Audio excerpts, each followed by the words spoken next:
15% of home sales across Florida are collapsing just before closing. Over 18,000 deals lost in a single year, while Orlando, Jacksonville, and Fort Lauderdale watch 1 in 5 buyers walk away at the last minute. It's not just falling prices. Insurance premiums top $16,000. Mortgage payments are up 40%.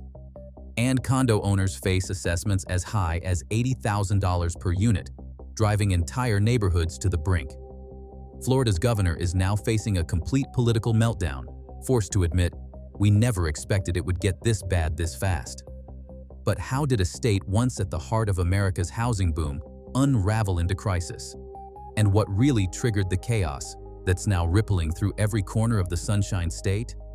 Statewide, analysts are tracking a housing market unraveling at a pace few have ever recorded. In June 2025, nearly 15% of all pending home sales in Florida failed to close, a spike that stands out even against the state's turbulent history. The raw numbers tell the story. Over 18,000 canceled transactions in the past 12 months, with the vast majority lost to last-minute insurance disruptions and unmanageable cost hikes. MLS data, parsed by teams of data scientists in Tallahassee and Miami, shows the cancellation surge is not isolated to any single region or price point. The failures stretch from luxury condos in Miami Beach to starter homes in Jacksonville, from new builds in Cape Coral to aging bungalows in Tampa. The pattern is relentless. Contracts are signed, inspections passed, appraisals complete. Then, days or even hours before closing, buyers are blindsided by insurance premiums that have doubled, or by lenders refusing to fund unless a paid-in-full policy is delivered immediately. Some deals collapse when condo associations release new special assessment schedules, adding tens of thousands to the cost of ownership overnight. Others die as appraisers, faced with a glut of falling comps, refuse to validate last year's prices. Behind the numbers, state MLS analysts are running extraction scripts that reveal a market in freefall. They count not just failed sales, but homes relisted again and again, each time with a lower asking price and a new set of anxious sellers. In some counties, the average time on market has doubled since 2022. In others, the same property can appear 3 or 4 times in the canceled contracts ledger before a sale finally sticks, if it does at all. The data points are stark, but the implications are deeper. A signed contract in Florida now carries no guarantee. For buyers and sellers alike, every transaction is a gamble against a tide of costs that shift with each passing week. The numbers, once a backdrop to the state's boom, have become a warning signal, visible to anyone willing to look. In Orlando, nearly 1 in 5 home sales is falling apart before closing. Agents report weeks where every other contract unravels, often in the final hours. The reasons stack up: insurance premiums that jump by thousands overnight, condo associations issuing surprise special assessments, and lenders demanding proof of paid insurance before wiring a single dollar. In Fort Lauderdale, the story repeats. More than 22% of pending sales failed in June, according to county escrow records. Local brokers describe a steady rotation of listings, homes that come off the market after a failed deal, only to reappear days later with a lower price. The cycle is relentless and demoralizing, especially for agents who watch commission after commission vanish in a cloud of paperwork and broken promises. Jacksonville has become a case study in lost momentum. Over 45% of listings have returned to the market at least once after a failed contract, the highest churn rate in the city's recent history. Buyers, many of them first-timers or families relocating from out of state, are blindsided by last-minute insurance hikes that push their monthly payments out of reach. Mortgage officers recount a steady drumbeat of failed fundings, with lenders now refusing to close unless every insurance document is in hand and paid up front. The result is a market where even well-qualified buyers walk away, unwilling to shoulder a $10,000 annual insurance bill or a condo fee that has doubled since their offer was accepted. In Cape Coral, the numbers are even starker. Inventory has climbed 35% in less than a year, and prices are down nearly 10%. Agents describe entire blocks of vacant homes and a flood of investor-owned properties hitting the market as rental yields collapse. The atmosphere is tense at open houses, with buyers grilling agents about special assessments and insurance quotes before they even ask about the kitchen or backyard. For every successful closing, there are 2 or 3 that fall apart, usually at the last minute, leaving sellers stranded and agents unpaid. Across these metros, the same refrain echoes through the industry. Every transaction is now a battle against shifting costs and shrinking options. The city-level data reveals the depth of the crisis, far beyond what statewide averages can capture. In the words of one Tampa broker, "I've been doing this 25 years, and I've never seen this many deals unwind in a single week." Since 2018, the Florida insurance market has been shrinking at a rate that few actuaries anticipated. More than 20 property insurers have either gone insolvent or withdrawn from the state altogether, leaving homeowners with a dwindling list of options. Receivership dockets from the Florida Department of Financial Services read like a roll call of failed carriers: Avatar, St. John's, FedNat, Southern Fidelity, Weston, and UPC Insurance, each forced into liquidation or rehabilitation as claims outpaced reserves. The Office of Insurance Regulations filings show a steady stream of market exits and non-renewals, with some companies citing catastrophic hurricane losses, others blaming a surge of litigation and fraudulent roof claims. The pressure on surviving carriers only increased as global reinsurance rates, the backbone of every Florida insurer's risk model, soared more than 50% since 2022. Ann and Marsh, 2 of the world's largest reinsurance brokers, have flagged Florida as the epicenter of premium escalation. By 2025, the state's total reinsurance bill is projected to hit $23 billion, up from $12.5 billion just 3 years prior. Many domestic carriers, unable to secure enough reinsurance coverage, failed to meet regulatory capital requirements and lost their licenses. Demotech and AM Best, the rating agencies whose grades determine whether lenders will accept a policy, withdrew ratings from at least 5 Florida domestics. For many homeowners, the withdrawal of a single rating letter meant instant cancellation. No insurance, no sale, no closing. In regulatory offices from Tallahassee to Miami, actuaries and OIR spokespeople have sounded the alarm. Their public statements cite a perfect storm of rising catastrophe risk, relentless litigation, and global capital flight. But their private actuarial memoranda, filed with rate increase requests, are even starker, detailing loss ratios that leave no margin for error and catastrophe models that show ever-widening gaps between expected losses and available coverage. The impact ripples outward. Title companies and mortgage lenders now refuse to close unless a paid-in-full insurance binder is in hand. When no insurer will commit, the sale is dead on arrival, regardless of price or demand. Citizens Property Insurance, the state's insurer of last resort, has ballooned in policy count. But even it is imposing new eligibility restrictions and turning away some applicants. The result is a shrinking marketplace where risk is priced out of reach, and the basic promise of home ownership, protection from disaster, can no longer be taken for granted. The collapse of Champlain Towers South in Surfside sent shockwaves through every condominium boardroom in Florida. 98 residents lost their lives in a tragedy that exposed years of overlooked structural decay and underfunded reserves.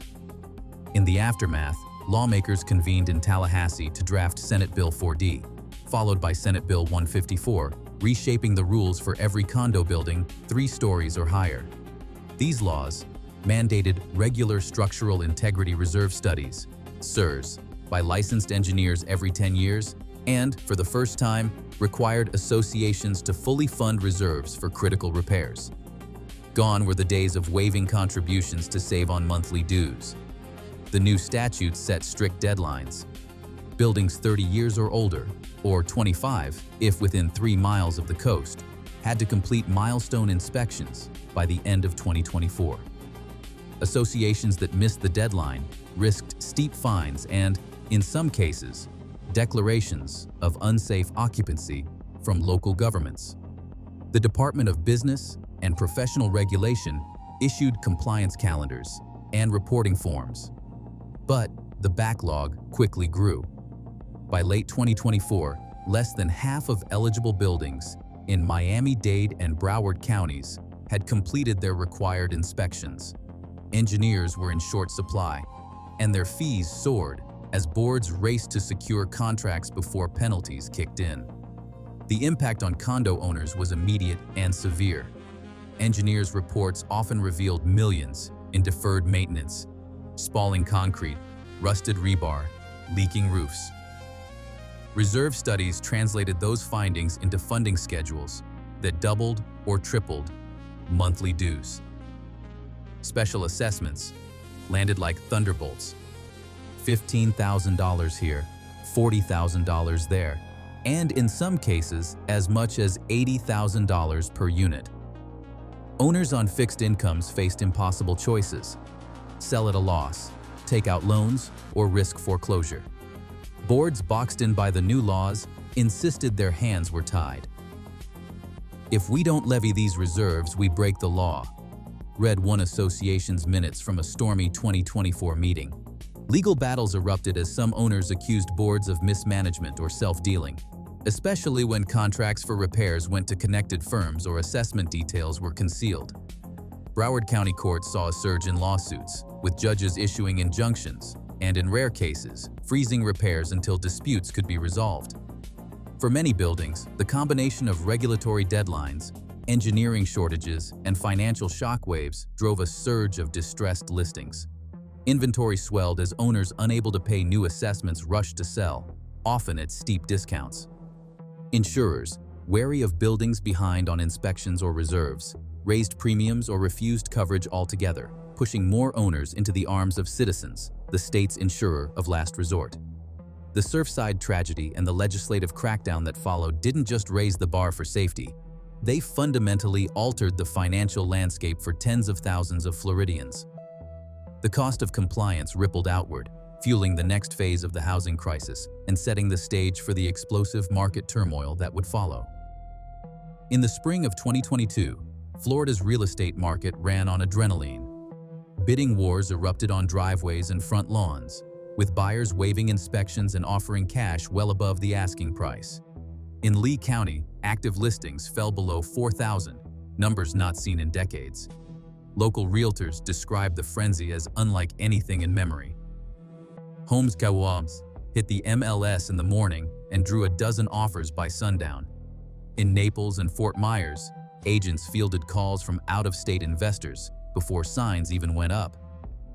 Remote workers, flush with pandemic savings and freed from office commutes, poured in from New York, New Jersey, and California. They came armed with cash, ready to outbid locals and turn sight-unseen properties into short-term rentals or second homes. The competition was ruthless. In Miami, a modest 3-bedroom could attract 20 offers, half of them all cash. Buyers sent personal letters, photos of their families, even homemade cookies. Anything to stand out. Appraisals became a formality. If a deal fell through, another buyer was waiting with an even higher offer. Investors, both institutional and small scale, snapped up entire blocks of homes. Some bought 3 or 4 properties at a time, banking on endless appreciation. Local residents found themselves priced out of their own neighborhoods. In Tampa, agents recall listings that never made it to the public market, sold instead through private networks at escalating prices. The numbers tell a story of scarcity and unchecked exuberance. In Orlando, median sale prices jumped by double digits in a matter of months. Lee County's inventory, once considered healthy at 8,000 homes, shrank to less than half that by midsummer. The pressure was relentless. Every conversation at open houses circled back to the same question: how much over asking would it take to win? For a brief moment, Florida real estate felt unstoppable. The baseline for home values reset almost overnight, setting the stage for the cost shocks and unraveling to come. By late 2022, the cost of owning a home in Florida was quietly transforming. Insurance premiums, once a manageable line item, began to outpace wage growth and property taxes combined. Reports from Aon and Marsh show reinsurance costs for Florida carriers doubling in just 3 years, pushing the average homeowner's premium up by more than 34% statewide. In Miami-Dade, a typical policy that cost $5,900 in 2021 now exceeds $8,900. Coastal homeowners in Lee and Collier counties routinely receive renewal notices demanding $10,000 or more, sometimes for coverage that offers less than before. Mortgage officers across the state started flagging new risks in their loan files. The days of 3% mortgage rates were over. By the start of 2023, most lenders quoted 6.5% or higher on 30-year fixed loans, with some buyers facing rates above 7%. For families already stretched thin, the jump in monthly payments was immediate and severe. A $450,000 home that once required $2,100 a month now demanded over $3,000 when insurance and taxes were factored in. Underwriters, wary of rising debt-to-income ratios, began rejecting more applications or requiring hefty down payments to offset the risk. Beneath the headlines, brokers and agents noted a subtle but steady shift in buyer behavior. Cash offers from out-of-state investors started to dry up. Locals, once eager to upgrade or relocate, hesitated as insurance quotes arrived higher than expected. Lenders grew more cautious, tightening requirements and demanding proof of paid insurance before processing a single dollar.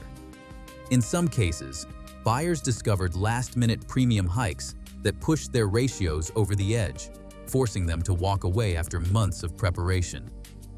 The insurance line item had become a breaking point.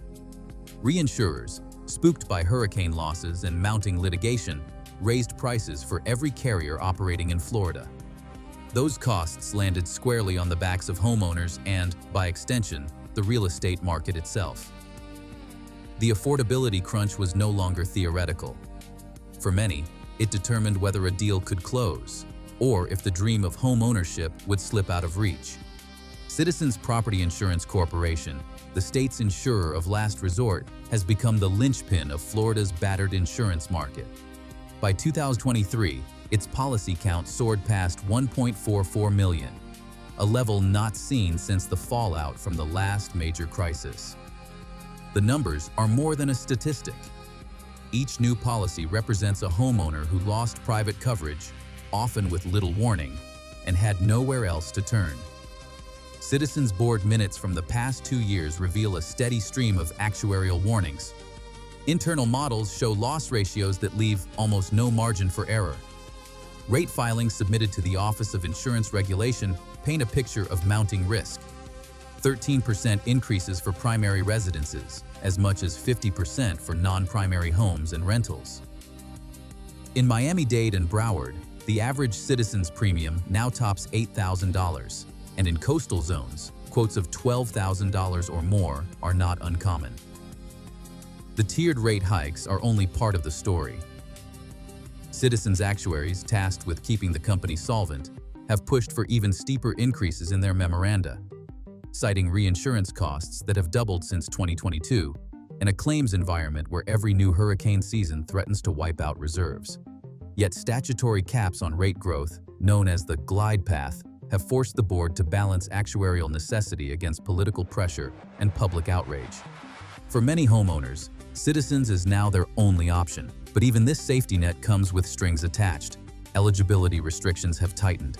Applicants must prove their homes are insurable, meet stricter building standards, and sometimes accept coverage exclusions that leave them exposed to certain risks. In some cases, Citizens has begun depopulating its roles, transferring blocks of policies to private carriers at rates 20 to 40% higher. Notices arrive with little recourse for policyholders, who are left to choose between unaffordable premiums or going uninsured.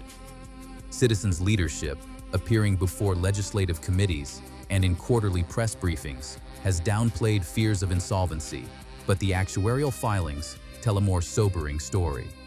The risk of a major storm overwhelming Citizens' surplus is real. If a 1 in 50-year hurricane hits, the company could be forced to levy assessments on every policyholder in the state, homeowners, car owners, and businesses alike.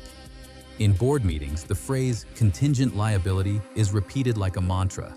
The strain on citizens is not just a technical problem for actuaries and regulators. It is a warning light on the dashboard of Florida's entire housing market. As the private sector retreats and the state's safety net frays, the cost and availability of insurance have become the defining limits on homeownership. The trajectory is unsustainable, and every new policy added to citizens' books is another sign that the system is buckling under its own weight. Condo owners across Florida are facing financial demands that would have seemed unthinkable just a few years ago. Special assessments averaging $30,000 per unit have landed in mailboxes from Miami Beach to Palm Coast, accompanied by legal notices and terse explanations from association boards. In Broward County, the backlash has moved from boardroom arguments to packed court dockets. Judges have issued injunctions halting million-dollar repair contracts after evidence surfaced of board members steering business to relatives or concealing the true scope of assessments from owners. One Hollandale Beach retiree, living on Social Security, sold her car to pay a $28,000 assessment, only to learn that a second round of fees was already under discussion. The anger is palpable at community meetings. Owners accuse their boards of backroom deals, rushed votes, and a lack of transparency. In some buildings, board members with ties to engineering or construction firms have been named in lawsuits alleging self-dealing and conflicts of interest. Broward's court records show a spike in filings, plaintiffs seeking to freeze assessments, demand open bids, or force boards to disclose reserve study details. The legal battles have real consequences. Repairs stall for months, while lawsuits grind forward, leaving buildings exposed to further deterioration and owners trapped in limbo. Investor confidence has withered. Institutional buyers, once eager to snap up Florida condos, are pulling back as legal risks multiply and rent yields vanish under the weight of tripled HOA fees. Local landlords, squeezed by $10,000 insurance bills and surprise repair levies, are offloading units at a loss or simply walking away. Listings for distressed condos now dominate MLS feeds in Broward and Miami-Dade. In some towers, a quarter of units are for sale, many at prices that barely cover outstanding assessments and unpaid dues. For retirees and working families alike, the promise of a secure home in the sun has given way to anxiety and resentment. The courtroom has become the last resort for owners desperate to hold on to their homes, or at least slow the financial bleeding. As legal battles drag on and assessments pile up, the next wave of inventory is already forming, ready to hit a market with fewer and fewer willing buyers. Inventory tells its own story. In 2024, active listings in Lee County surged past 12,000, triple the number seen at the height of the pandemic boom. The same pattern played out in Tampa, Orlando, and Miami, where for sale signs multiplied on blocks that just 2 years ago had waiting lists and bidding wars. More than half of all listings in major metros now see at least one price cut before attracting a single offer. In some neighborhoods, sellers slash prices multiple times, trying to compete against a wave of new inventory and desperate owners forced to exit. The affordability crisis has become impossible to ignore. The typical monthly payment for a median-priced Florida home, including insurance and taxes, has climbed 40% compared to 2021. For many buyers, the shock lands late in the process. Mortgage officers report a steady stream of deals collapsing when insurance quotes come in at $12,000 or $16,000, pushing debt ratios out of bounds. Lenders routinely demand paid-in-full insurance policies before closing, and if rates jump or a carrier withdraws, buyers walk away, leaving homes to linger unsold for months. The appraisal gap is now a fixture of the market. With comparable sales dropping, appraisers are unable to justify last year's contract prices, Deals fall apart when the numbers don't add up, forcing sellers to accept lower offers or start the process over. In Miami-Dade and Broward, agents describe a growing list of homes that have cycled through 2, 3, even 4 failed contracts, each time returning to the market at a steeper discount. Builders are retreating.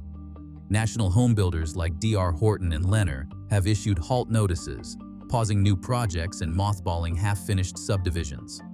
Internal memos cite margin erosion and unsold inventory piling up on their books. Local builders have laid off crews, leaving empty lots and idle equipment in once booming neighborhoods. Investors, too, are heading for the exits. The rental math no longer works when insurance premiums top $10,000 and rents can't keep pace. Many are selling at a loss or simply walking away, adding to the inventory flood. Beneath the surface, the pressure is growing. Each canceled deal, each price cut, each builder pause feeds a sense of urgency and anxiety. The market's momentum, once relentless, has vanished. What remains is a landscape of unsold homes, anxious sellers, and buyers who have lost faith that a closing will ever happen. Blocks of vacant homes now line the streets of Cape Coral, Fort Lauderdale, and Jacksonville. In August, the sense of crisis spilled out of spreadsheets and into city squares. Homeowners gathered in protest, waving mortgage statements and insurance bills above their heads, some showing balances that now eclipse the value of their homes. The numbers are personal. A retiree clutching an $80,000 special assessment notice. A young couple holding a sign with their monthly payment, now up 40% since 2021. The mood is raw, the frustration unmistakable. Court records show lawsuits multiplying across Broward and Palm Beach, freezing repairs, blocking sales, and leaving entire condo towers in limbo. Judges issue injunctions as owners accuse boards of mismanagement, self-dealing, or concealment of the true costs. In many buildings, repairs have stalled for months, while legal battles grind forward. Some owners, unable to pay, are forced to sell at a loss or walk away entirely. Listings for distressed condos now dominate MLS feeds, with prices slashed and still no buyers in sight. The financial fallout is everywhere.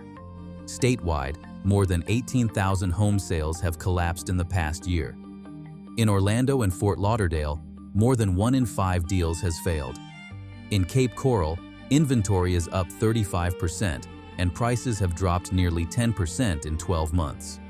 The statewide median price sits at $390,000, down $55,000 from the peak. For those who bought at the height of the boom, the math is brutal. Many now owe more than their homes are worth. The political pressure is mounting. Protesters chant outside the governor's mansion and legislative offices, demanding action. News crews film rows of for sale signs and families packing up, their dreams of Florida homeownership shattered by costs they never imagined. In a rare public admission, the governor addressed reporters. "We never expected it would get this bad this fast." The words did little to calm the outrage. Confidence in state reforms, once hailed as a fix, is unraveling as quickly as the market itself. For thousands, the question is no longer how much their home is worth, but whether they can keep it at all. The crisis has moved from data points to daily life, from market volatility to a visible, human emergency. By August 2025, Cape Coral led the nation for collapse risk, with local inventory up 35% and prices down nearly 10%. Statewide, over 18,000 home sales had been canceled in just 1 year, and median prices dropped $55,000 from their peak. These numbers reveal a crisis rooted in systemic failures. Over 20 insurer exits since 2018, the aftermath of the Surfside disaster, and escalating costs that outpaced incomes. Legislative reforms like Senate Bill 4D and Senate Bill 154 imposed new requirements but could not contain the wave of insurance and assessment shocks. While the full impact on Florida's long-term housing stability remains unclear, the evidence documents a dramatic reversal from the 2022 pandemic boom to widespread distress. As of this summer, entire neighborhoods in former boomtowns now stand half empty, and confidence in state reforms has visibly eroded. The scope and speed of Florida's housing collapse are now a matter of public record, and its unresolved questions remain at the heart of the state's future.